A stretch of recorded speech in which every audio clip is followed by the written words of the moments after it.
Hi, hello. Welcome to Pod Maverick After Dark, after morning in this case. It's Saturday morning, November 4th. As you can tell by listening to this, we are not recording after the Mavericks lost to the Denver Nuggets in Denver last night, Friday night. It was a late game for those of us outside of the Mountain and Western time zones. And, real life occasionally happens. Kirk's posted this on social media, so I feel like it's okay to talk about it on the pod. But him and his wife welcomed a new baby boy earlier this week. So clearly, Kirk would record from the hospital room last night if he could, if he had the ability to. If you know Kirk at all, he would do this after the nuclear holocaust and civilization. I mean, he will record. He will record. He will write. He will edit whenever life gives him a chance because he really does live and breathe doing this Mavs work. It's really quite something. But I'm doing my best to hold him off so he can have some free time to enjoy with his newborn baby. Unfortunately, real life popped up for me too. Had some really close friends that don't live in the state come into town this week. Friday night was the only night that they were available since they're trying to see family and other family members when they get the limited time they have to be back in Texas. So hey, life happens. So we didn't get a podcast recorded last night, but we did have the game on while we had some friends over. So I did get to watch it. And unfortunately, it was not a good game for the Mavericks. They suffered their first loss of the season, 125-114 to the Denver Nuggets at home. It was the first game of the NBA in-season tournament, if that's your thing. Personally, I could take it or leave it, but hey, I'm not going to knock anyone for wanting to enjoy something like this, and maybe we'll get some really fun competitive games from this down the line. Took me a while to get used to the new court, the Nuggets blue and yellow or blue and gold colored court. It was pretty wild. It was a little trippy and distracting almost, I think, but I appreciate the NBA for trying to like do something new to differentiate this from like a normal game since it's their part of the in-season tournament, the group play. Uh, so the Mavericks are now 0-1 in group play, and they're also 4-1 on the season. This game, the Nuggets win by 11, final margin of 11. It was probably not as close as the score would indicate because the Nuggets just absolutely manhandled the Mavericks in the first quarter. They start 40-24. They dominate on the boards, they dominate in the paint, and the Mavericks, to their credit, just kind of kept it close. I don't think they were ever really within realistic range to maybe scare the Nuggets enough. It was never a one possession game. I think in the second half, I don't even think it was a single score game. Maybe it was like 9 points, but it was never a one possession game. So the Nuggets never really had to stress out too much. But the Mavericks did enough to where the Nuggets had to play all their starters for most of the game on the first night of a back to back. So that might, the Nuggets probably were hoping that they could rest their starters in the fourth quarter, seeing they have another game playing today. And the Mavericks wouldn't let them because, they just kind of kept chipping away, kind of like last season. I hate to invoke last season's Mavericks, but this game kind of felt like one of the last season's games where they kind of get down big to a good team, but they never get really blown out because they just keep pecking away because their three-point shooting advantage is just tremendous. The Mavericks made 17 threes, the Nuggets made 13. Four more three-pointers, 12, basically plus 12 at the three-point line. In a game you lose by 11, that just goes to show how important the three-point shot is to Mavericks. Because if the Mavericks had a poor three-point shooting night, I mean, this is a 20, 30-point win for the Nuggets. So, again, kind of like last season where the Mavericks just refused to get blown out because their shooting keeps them in every single game, but they just couldn't do enough to get over the hump. The Nuggets scored. This is not a typo. They scored 68 points in the paint, and they had 19 offensive rebounds. I mean, they just bully balled the Mavericks all night. Jokic was absolutely tremendous. 33 points, 14 rebounds, 9 assists, only 4 turnovers. He was 14 of 16 from the field. Basically, every Nuggets starter had a pretty decent box score night. Jamal Murray didn't shoot the ball well, but he had 18 points and 13 assists. Michael Porter Jr. did shoot the ball well, 24 points, on 18 shots, made four threes, and also defended Luka Doncic about as well as anyone's defended him so far this season. I know Doncic had the struggles against Chicago, but that felt kind of more like a team effort. Porter, as an individual one on one, did a really good job. And if Michael Porter Jr. is going to turn into some above average or defensive stopper type wing, in addition to the offense he brings, this Nuggets team has even another gear to it that we didn't see last season because Porter hasn't been a great defender in the NBA so far in his time in the league. So that's pretty scary because they've already got Aaron Gordon, Kentavious Caldwell Pope. I mean, their starting lineup is just it's perfect. It's the best fivesome in the NBA in my opinion. And I really don't know how teams can stop it when they're geared up to want to win a game. Of course, it's the bench that's the Nuggets' Achilles heel. Basically, a lot of their bench guys were minuses, and that's when the Mavericks really made their runs in the game. I think the one thing the Mavericks were pretty smart to do to try to get back into it. I mean, they're kind of forced to play. Luka and Kyrie, who came back from his foot injury, they kind of had to play their big guns a lot of minutes because when you're in a blowout, if you want to try to make a comeback, you're not going to get back in the game with bench guys typically. So the Mavericks did a good job at keeping Luka and Kyrie on the floor when the Nuggets would go to their bench, and that's usually when the Mavericks made their runs. Unfortunately, they couldn't make their run big enough, so the Nuggets starters come back in, and then they kind of cruised to the end of the game whenever those moments happened. Again, this just kind of shows the Mavericks are still a work in progress. I think in our recap, Matt Gilroy wrote our recap, had a really poignant line where he was like, the Mavericks are still a work in progress, working in new pieces, and the Nuggets are a well-oiled machine. And you could just see the stark differences between the two teams in that way. This isn't a loss that I don't think should down Mavericks fans too much because I don't think anyone should have had realistic expectations that this team was a title contender coming off 38 wins last season. There's got to take some baby steps. There's going to be some games like this. They're still incorporating new pieces, new players into the rotation. It was never going to be a one summer fix is kind of my mantra for Mavericks fans after every loss. That will happen this season. Don't try to freak out too much because there's work to be done. I think, everyone had that kind of I hope everyone sort of had that expectations even in training camp. There's going to be nights like this. There's going to be nights where Derek Lively looks like a rookie and he had 4 points and 4 rebounds in 24 minutes, kind of highlighting the Mavericks' rebounding struggles. He just got bullied on the boards, which happens. He's a rookie that hasn't filled out his body yet. He's still working to get strength to match NBA level talent. And when you go against what is probably the best front court in the NBA, Nikola Jokic, Aaron Gordon, and even Michael Porter Jr., that's a lot of beef on the Nuggets. And you could see that throughout the game. It wasn't just Lively. Grant Williams did his best, but he's also a little undersized. Derek Jones Jr. is lengthy and athletic, but he's also he's very slight. You have Josh Green trying to guard Aaron Gordon, doing his best. But again, these guys are just really small. You just look up and down the box score and the rebounds. It just tells a story. Lively had 4 in 24 minutes. Dwight Powell had 1 in 16 minutes. Josh Green did a decent job with 5 in 27 minutes, but it's just hard to win when your wings and your big men are just not grabbing rebounds. Also, Maxi Kleber didn't play because of an injury he suffered against the Bulls, which I believe was his foot or ankle. But Kyrie did come back, and I kind of want to talk a little bit about how Kyrie looked. But first, we're going to do the thing where we're going to take a little bit of a break because we need to get an ad read in, and this is where I'm going to do the thing that Kirk does.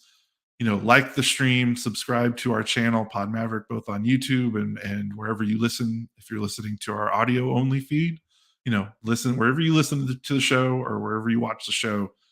Like us, subscribe to us, leave us good reviews. It really helps us out tremendously. So we're going to take a quick pause and then we're going to come back. And then I'm going to start with talking about Kyrie, who came back for the first time after a couple weeks, couple games. So we'll be right back. Okay, we're back. Sorry for people watching live or watching, online. It can be a little awkward, but we got to get those ads in for our audio only listeners. So talked a bit about the game briefly in the first half of the pod before we went to our quick break. I wanted to talk about some more, interesting storylines. Kyrie came back. I think that was kind of the big news for this game. He'd been dealing with a foot strain, and considering where he was last season, dealing with a hurt foot, plantar fasciitis, I think was talked about with him. I can't remember if that was officially confirmed what he was suffering through, but for guards over the age of 30 at his size, it is not great to have foot issues. So um, that's always a big cause for concern. So when he went out those last couple of games with a foot injury, you kind of don't know because that's something you don't want to get wrong. Like if you mess up a foot injury, shouts to Rodrigue Bobois back in the day where he broke his foot in the summer of 2010, and that basically derailed his career. He just never got back to the level that he wanted to in the NBA. And thankfully, he had a good European career. But we're not talking about Bobois. This is a Mavericks game. We're talking 2023 Mavericks. Just trying to say, you just don't want to mess with feet injuries. They can really bother you. So for Irving to come back and to look relatively sharp, considering the layoff, considering how he looked before he went out with his injury, I thought he looked pretty good. 22 points on 15 shots. I think he was very, very good inside the 3-point line. Obviously, the 3-point shot, he is still just slumping tremendously. He was 1 of 5 from three. I think I read that one 3-point make bumped his season long 3-point percentage from 12% to 15%. So clearly, he needs to kind of heat up from the outside for this Mavericks team to look fully operational. But he was tremendous in the paint, inside the 3-point line. He had 7 assists, 3 turnovers. I thought he moved the ball well. He had 4 steals, which was nice. But outside of the steals, I think his size and defense was a little suspect.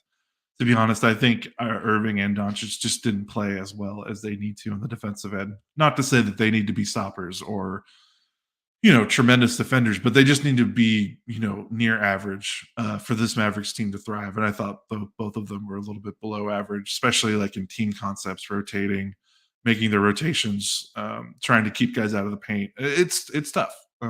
These guys have the entire responsibility of the offense on their shoulders to also ask them to exert energy on the defensive end. That can make it tough, especially playing in Denver with altitude against a great team. So it just wasn't the Mavericks night there. But I thought Kyrie, even with some of the defensive issues, 3-point shot issues, I think overall this was a positive step, getting him back on the court and seeing him be overall productive. This was probably offensively his most productive game, I think, this season. I know he had 22 points in the opener against the Spurs and had a great fourth quarter, but he still overall didn't shoot the ball very well. He made 60% of his shots tonight, which is the best mark he's had this season. So again, baby steps, hopefully getting him back into the flow. Hopefully he's feeling better with his foot, and maybe that 3-point shot will look a little bit better. Otherwise, it was just a tough night, I think, for the Mavericks. I don't think this says anything season long about the team that we didn't already know. They're still a smaller team, I think, despite the moves they made in the offseason to try to address their size issues, drafting Derek Lively, drafting Olivier Maxence Prosper, acquiring Grant Williams, Derek Jones Jr., just acquiring more wing and big men that are athletic and can play up and down the floor. There's still probably another big wing, big forward away from feeling like a complete contender.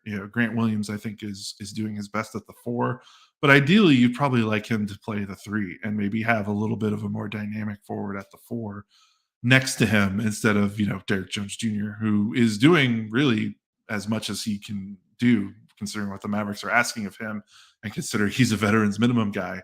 But you probably in the future want to upgrade that spot to have like a more dynamic forward that's bigger, longer, more athletic, can maybe do a little bit more things. Kind of like how the Nuggets felt like they took their next step when they acquired Aaron Gordon. Like I think the Mavericks are still missing their Aaron Gordon or their Michael Porter Jr., however you want to say it. The Nuggets have those 2 forwards next to Jokic, and the Mavericks have a rookie and Lively at center, Grant Williams, who is a tremendous acquisition, and then after that, Derek Jones Jr., which feels kind of like a piecemeal, like a stepping stone, so to speak. He's playing well, but I think at the end of the tunnel, the roadmap of this Mavericks roster, you want to upgrade that spot. So this is the kind of matchup that really exposes that because again, the Nuggets front line is just they're huge. They're huge and they're skilled. That's one of the things. Gordon is, I feel like Gordon, since coming to Denver, has been a little, I don't want to say underrated, but it's been kind of overlooked how skillful of a player he was, that he got to show off a little bit more in Orlando. Of course, the Magic didn't win a lot of games when he was there, but he did more in Orlando than he's doing in Denver necessarily. Like, his responsibility is completely different. In a game like tonight, you see he had 6 assists, in addition to 2 steals and a block and 8 rebounds. Like, he's a really talented, multidimensional wing that just doesn't have to do as much as he used to because the Nuggets are so stacked. So that's like a real big luxury. I feel like his acquisition is kind of like when the Nuggets felt complete. So the Mavericks are still looking for theirs, I think. Did a lot of good work over the summer, to address their issues, but there's still more work to be done. So, we're about 17 minutes in. We've talked about the offense, talked about the defense. Like I said, offensively, I think the Mavericks looked about as good as they could considering who they were playing. Luca looked good offensively. I thought, 9 turnovers was not great, but the Mavericks only had 15 as a team, which is actually, that's high for them, that 15 number. But considering Doncic had 9 of them, I think that's actually okay. Doncic was a little sloppy, but still made his threes, 6 of 11 from three. And again, you know, the Mavericks, if Doncic is shooting threes at a high clip, you know, they're going to turn close losses into wins. They're going to turn blowouts into competitive games, and they're going to turn, close wins into blowout wins for themselves, because that's really something this team hasn't had since Doncic's been here. He's always been hovering somewhere between, around 32, 34, 35%. He's on a tear right now that he hasn't had to start a season in a while. He's shooting, almost upwards of 50% from three, close to 50%. And if he's making threes, that just kind of feels like a cheat code, because that's been the one struggle of his offensive game, I think. So he made 6 of 11 from three. Again, Mavericks made 17 threes as a team compared to the Nuggets 13. That's the Mavericks cheat code. They can just stay competitive in every game because of their 3-point shooting. I thought it was nice to see Josh Green bounce back offensively. I think he struggled with the Nuggets size, but otherwise, I think he looked pretty good. Jaden Hardy coming in and hit 2 3-pointers. Some of them felt like really nice momentum threes that he made that got the lead down to like 10 or 11, keeping the game within range. But again, his size struggled a little bit on defense. This was kind of the first Tim Hardaway Jr. game to kind of come back down to earth. I know he's had some roller coaster moments within games, but he's been at like right above 17, 18, 19 points in every game he's had. Scored 9 points. Again, the Mavericks don't typically play well when he doesn't score a lot. So again, that kind of explains fourth quarter getting down big.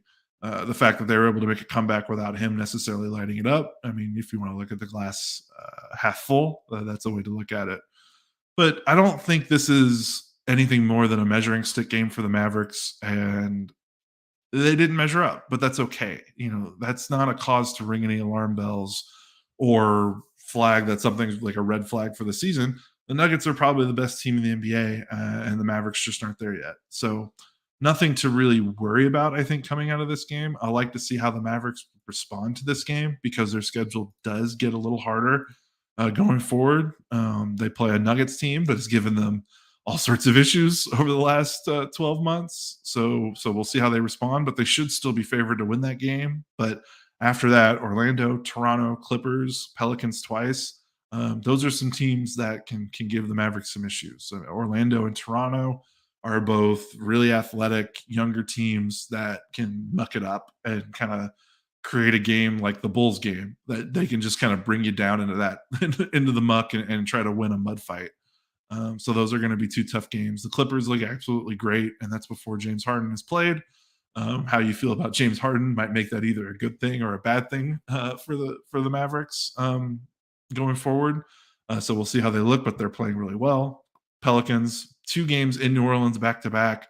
That's also pretty tough. And the Pelicans are also a team that's playing well. So easy part of the schedule is over. San Antonio, Brooklyn, Memphis, Chicago wasn't exactly a murderer's row, but those are not games that the Mavericks always would have won last season. So again, I think the team is on the right track. I think that's the best way to look at it. They're not necessarily over exceeding my expectations, because I thought that this team could win 45 games and maybe avoid the play-in. I feel like they look just about that kind of team. They look like a good, solid, competitive team that might not be in the upper echelon. yet. But there's also a lot of season left, so we'll see if they can reach that point by the time the season's over. And with so many new guys and young players they're relying on, Lively is only going to get better. Playing against these types of players and playing in these types of games is only going to help him improve going forward. So again, I don't think this was a bad loss at all. It's not fun to watch your team get thumped on national TV. That's especially when it felt like it was pretty much over after the first quarter, and the Mavericks just had to kind of slowly chip away. That's not fun. But again, I think when you look at the whole picture, have some perspective. I don't think this is that big of a bump in the road. We'll just see how the Mavericks can respond to this after this loss. If they can, go 2-1 against Charlotte, Orlando, Toronto, I think that's going to show a sign that this team is continuing to get better and kind of put last season behind them. So we'll see how they react to their first loss. I'm expecting it'll go pretty good because I think this team is showing just enough that we wanted to see for them. So we've done about 22 minutes. That's a lot for me to talk about by myself with no co-host. Going forward, I think what I'm going to do is try to bring in other staffers of Mavs Moneyball to join me up on stage. I'm probably not going to be able to get to the live shows that Kirk like to do because that's just tough. I'm going to try with Kirk, trying to take some time away. I'm going to try to do my best to kind of run everything as the best we can. So this will probably be the last solo show for me. I hope we've got other editors, Ben, Doyle, that would love to come up and talk. Doyle's already offered to come up and do one of these shows with me. So we'll probably see Doyle soon, maybe some staffers who do the recaps. So we'll mix it up a little bit while we give Kirk some time to spend with his new family member because he absolutely deserves as much time as he wants for sure. And so we'll see where we go from there. So hopefully this is the one blip in the on the radar in terms of our schedule. We'll get back at it Sunday against the Hornets. We will be live after that game ends. It'll be me with a staffer from Mavs Moneyball, and we'll go from there. So keep liking, subscribing to the show. It's going to be a little different until Kirk gets back, but we're going to try to keep it as normal as possible and keep the content cranking out. Really proud of our staff for last night, kind of rallying on a Friday night, which I know is tough because we all, this is our secondary thing. We all have plans. Having a solid recap, stats post, everything that you expect from Mavs Moneyball. So that's the way we're going to try to run it. Nothing from your perspective, Kirk being out, we're going to try to make it to where you don't notice any big changes until he gets to come back and grace us with his hot takes, which I know he's already ready for. He will do it right now. I could call him and he would talk through 2 tin cans and a radio string to get his takes in about this Mavericks team. So yeah, that's kind of the status update of the site. We'll see where we go from there. Again, this is Pod Maverick and Josh Bowe from MavsMoneyball.com. Go read the site for our post-game coverage, and we'll talk to you guys after the Charlotte game on Sunday. Take care, everyone.